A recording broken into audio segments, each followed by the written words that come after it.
my heat training routine.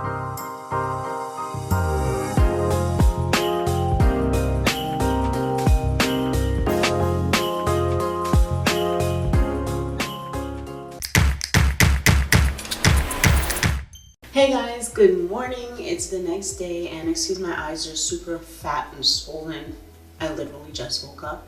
But it's time to wash this deep conditioner out and move on with the next step. So if you're going to let your hair air dry before flat ironing, while it's still in the wet state and you're about to add your leave-in conditioner, also add in your heat protectant at that time and let it air dry in your hair. So then when you're ready to flat iron your hair, you don't need to add any type of heat protectant again. So now I'm going to actually blow dry my hair, and I'm going to actually do that same process. Add my leave-in, add my heat protectant, and then blow dry. For blow drying, I'm going to use my Rev Air, and I did a video on my first time using this. You guys can go check it out. It will be somewhere up in the cards.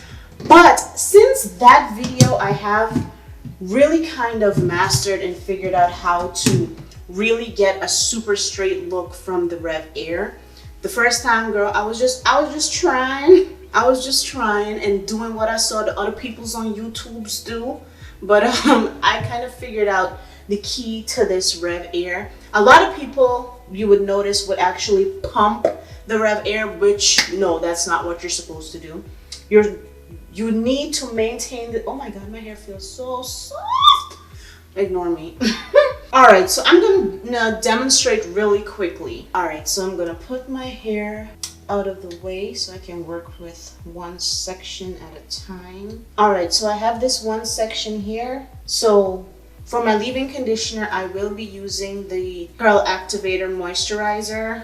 I'm just gonna put like a few sprays of that in my hand because it does have glycerin in it. And you know, glycerin takes moisture and you don't want your hair to revert, but it does need that bit of leave-in moisturizer to keep it looking its best and feeling nice and smooth, in addition to your deep conditioning and stuff. So now for my heat protectant, I have the Aussie Total Miracle Heat Protecting Spray.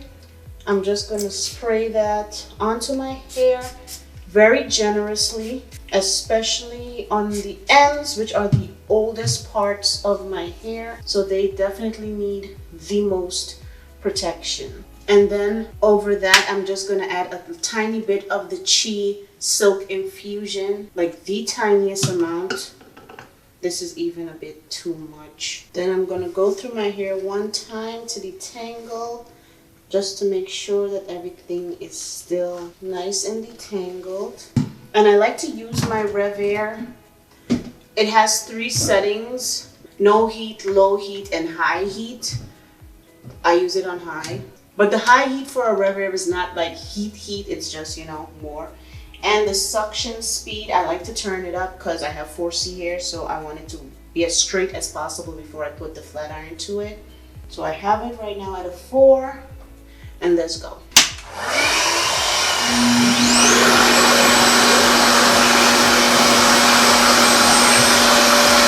Now, just real quick, because you guys can't hear me with that loud sound, but when you use a Rev Air and you put it on, you don't want to pump like that. You just want to slide it back and forth, maintaining contact with the scalp so that your roots will get nice and smooth.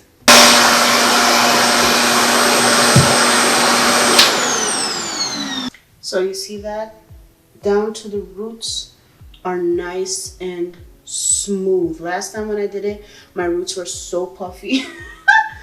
Yeah, but you have to maintain contact with the scalp and move it back and forth. All right, so I'm going to continue this process on my entire head. And all right, so I finished blow drying all of my hair. So this is it. Nice and full and super soft, guys. I'm telling you, maybe your hair is different, but my hair gets really dry really fast, and that's something that even while I was like not heat training, that's something that I always battled with. And actually, while being like completely wearing my hair in its natural state, I have never felt my hair feel this soft, honestly.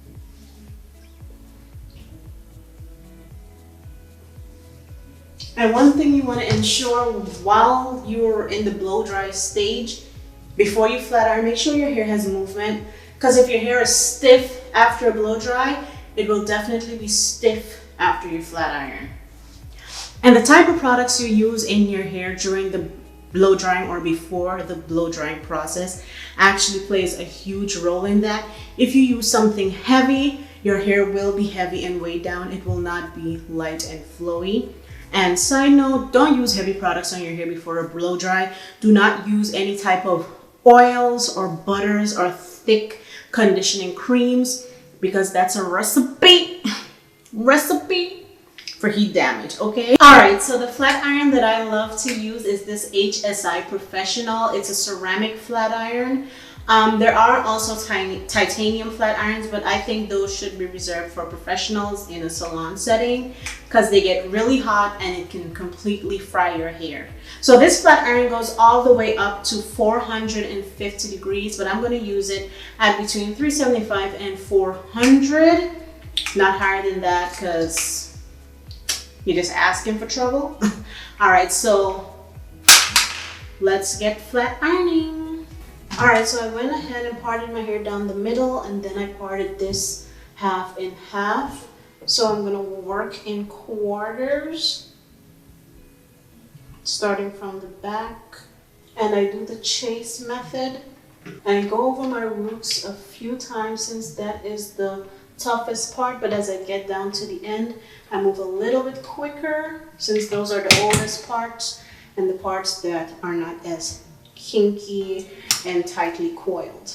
And I take very small sections, not super like paper thin, but small enough sections. And I only do one pass.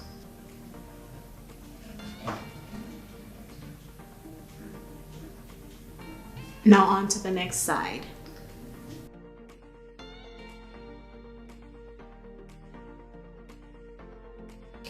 Alright guys, so this is the end of this video.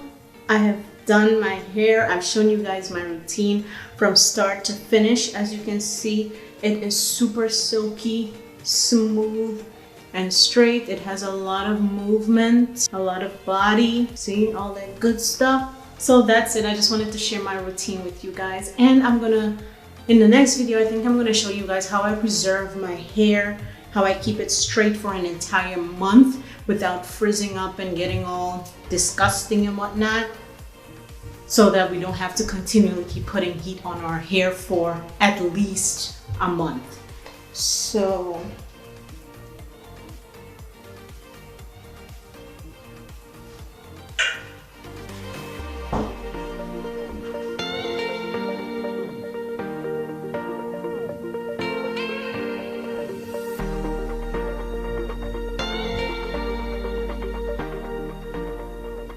alright guys, so that is it for the video. Thank you guys so much for watching. Don't forget to like, comment, and subscribe. And hey, I really appreciate your tips, so go ahead and leave a comment down below if you have any tips or tricks that you do on your hair to ensure that it stays nice, soft, moisturized, and flowy throughout your heat training journey. Alright, until next time guys, bye-bye.